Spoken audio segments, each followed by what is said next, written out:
On de la raconte sur Europe 1. Bonsoir Nicolas Meillan. Bonsoir. Vous êtes ingénieur conseil spécialisé dans l'énergie et le transport et vous appartenez à un think tank, comme on dit aujourd'hui, un collectif de réflexion qui s'appelle les éconoclastes. Et vous faites entendre une voix dissonante sur la voiture électrique. Alors il faut que je vous explique pourquoi vous êtes là. J'ai croisé l'autre jour une de mes amies qui m'a dit « Je viens d'acheter une voiture électrique, rends-toi compte, ça fait des années que je roule en diesel, enfin je vais faire le bien. » Et quelques heures plus tard, je suis tombé sur une de vos tribunes, publiée je crois dans le Figaro, tant que je me souviens, dans lequel vous nous disiez « Pas du tout, on ne fait pas le bien, contrairement à ce qu'on pense, en achetant une voiture électrique. » J'ai donc envie de vous poser la question.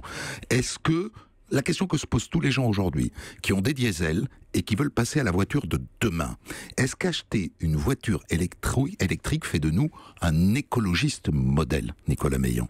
Alors, quand on roule en voiture diesel, quoi qu'il arrive, quand vous passez à une voiture électrique, vous allez être moins polluant. Aujourd'hui, on a un problème de pollution en ville. Il y a deux causes à Paris de la pollution, c'est les véhicules diesel et le chauffage au bois, qui devait être interdit avant un rétropédalage de Ségolène Royal.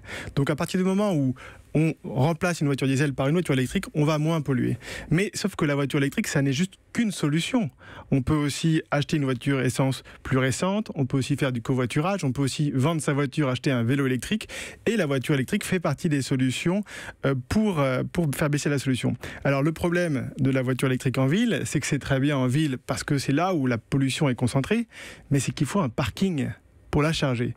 Et en ville, à Paris, c'est un tiers des ménages qui ont un parking. Donc c'est un peu le quiproquo de la voiture. C'est bien en ville, ça réduit la pollution locale en ville. En fait, on l'externalise. C'est-à-dire que vous n'avez plus rien qui sort du pot d'échappement, il n'y en a plus. Mais par contre, là où est produite l'électricité, vous avez de la pollution. Alors quand c'est... Attendez, pour bien comprendre. En quoi la voiture électrique peut-elle être polluante ? Elle est d'abord polluante dans sa fabrication. Est-ce que ça coûte le même prix de fabriquer une Clio qu'une Zoé ? Alors, est-ce que ça coûte le même prix ? Non, est-ce que ça coûte le même coût carbone ? Pardon, c'est pas une question de prix. Effectivement, la grande différence entre la voiture diesel et la voiture électrique ou essence, c'est que la fabrication de la batterie consomme autant d'énergie et donc émet autant de CO2 que la fabrication du reste de la voiture. Donc il faut faire attention à dans quel pays on fabrique la batterie. Si on la fabrique en France avec une électricité qui est très décarbonée, c'est une bonne nouvelle.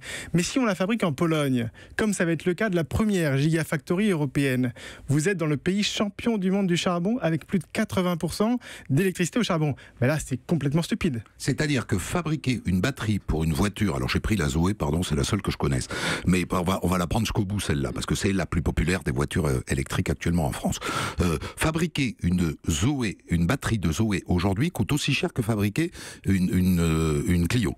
Émet autant de CO2. Donc ça veut dire qu'on en émet 2 fois plus. Oui, c'est pas coûte aussi cher. Sachant que la batterie de la Zoé, si je dis pas de bêtises, doit être produite en Corée du Sud. Et en Corée du Sud, vous avez aussi une bonne partie, 30 à 40% de l'électricité qui est produite au charbon. C'est-à-dire qu'une voiture électrique comme la Zoé produit 2 fois plus de carbone dans son processus de fabrication, une fois pour être construite en tant que voiture, c'est-à-dire 4 roues, une carrosserie, des fauteuils, un tableau de bord et un volant, et une deuxième fois pour la fabrication de sa batterie. Exactement. Mais, ceci étant dit, après, elle la rattrape.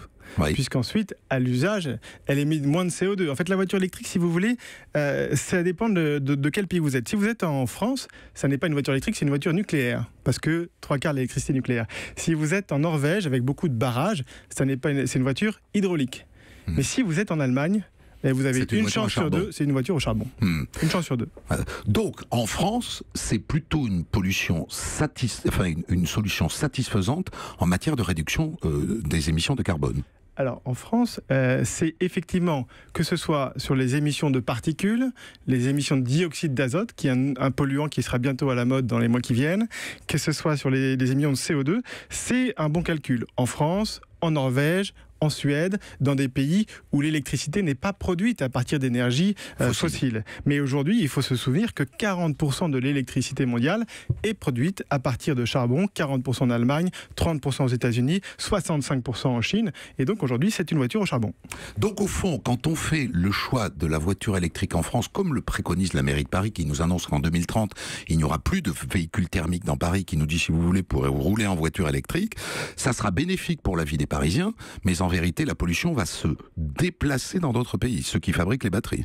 Alors effectivement, il y a un risque que certaines des voitures soient équipées d'une batterie qui aura été fabriquée en Pologne, avec un peu Elles de sont chance. fabriquées où les batteries des voitures électriques aujourd'hui? Aujourd'hui, c'est fabriqué dans 3 pays, c'est Chine, Japon et Corée du Sud. Donc pas chez nous, en C'est aucun pas cas. chez nous, c'est pas en Asie. En fait, Daimler, Mercedes avait ouvert une usine en Allemagne, mais a priori avec des problèmes de rentabilité, ils ont déjà dû la fermer. Comme ils avaient fermé toutes les usines qu'ils avaient ouvertes sur le panneau photovoltaïque, avec la concurrence notamment des Chinois. En quoi fabriquer une batterie électrique est-il polluant? Alors c'est pas que c'est polluant, c'est que ça consomme beaucoup d'énergie. La fabrication d'une batterie La fabrication de la batterie, consomme de des l'énergie. cellules consomme énormément d'énergie, et donc vous avez intérêt à le faire dans un pays, par exemple. Ça aurait été une excellente idée d'aller produire cette batterie à Fessenheim.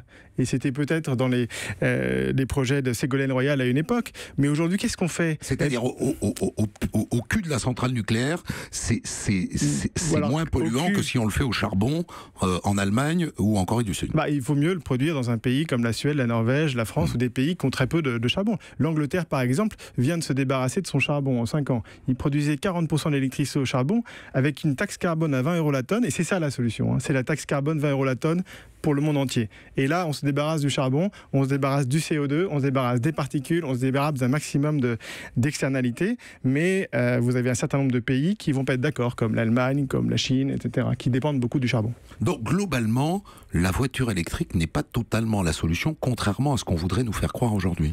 Alors en France, si. En France, vous avez un bénéfice important, mais la vraie solution en France, ça dépend quel est notre objectif. Si notre objectif, c'est de faire baisser la pollution, eh bien, il faut effectivement interdire les véhicules diesel. C'est ce qui est fait en ce moment en Allemagne. Vous avez un certain nombre de procès dans les villes. Demain, on peut attaquer Anne Hidalgo parce que les niveaux de dioxyde d'azote à Paris sont 2 fois la norme européenne. On peut l'attaquer. On peut lui faire un procès parce qu'on a une norme qui est là en place depuis 2015 et que rien n'a été fait par la mairie de Paris pour y arriver. En Allemagne, c'est ce qui est fait.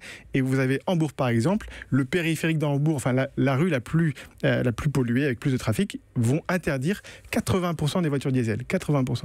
Donc en France, parce que malgré tout, les gens qui nous écoutent sont des Français, si on veut faire le bien sur le plan écologique, il faut passer à la voiture électrique. Alors, si on veut faire le bien sur le plan écologique, il faut vendre sa voiture et acheter un vélo électrique pour se déplacer en ville, dans Paris. Ou alors, on peut aussi faire du covoiturage avec quelqu'un qui a une voiture essence. Et là, on va faire du bien. Il faut faire du bien, il faut arrêter que ces voitures diesel circulent en ville. Ça ne me pose aucun problème qu'elles circulent sur l'autoroute pour partir en vacances. C'est très bien. Il n'y a pas de problème de pollution, de concentration dans une station Total au milieu de la campagne. Par contre, en ville, sur le périphérique, il faut limiter la circulation des voitures les plus polluantes. Et juste un point, la pollution, ça n'est pas que le pot d'échappement, c'est aussi les plaquettes de frein, c'est aussi les pneus, et jusqu'à l'heure du contraire, la voiture électrique a aussi des plaquettes de frein et a aussi des pneus. Merci à vous Nicolas Meillan, du collectif Les Éconoclastes. Allez voir leur site internet, il n'y a pas que lui, ils sont nombreux à penser un peu en marge des grandes idées reçues. Merci à vous.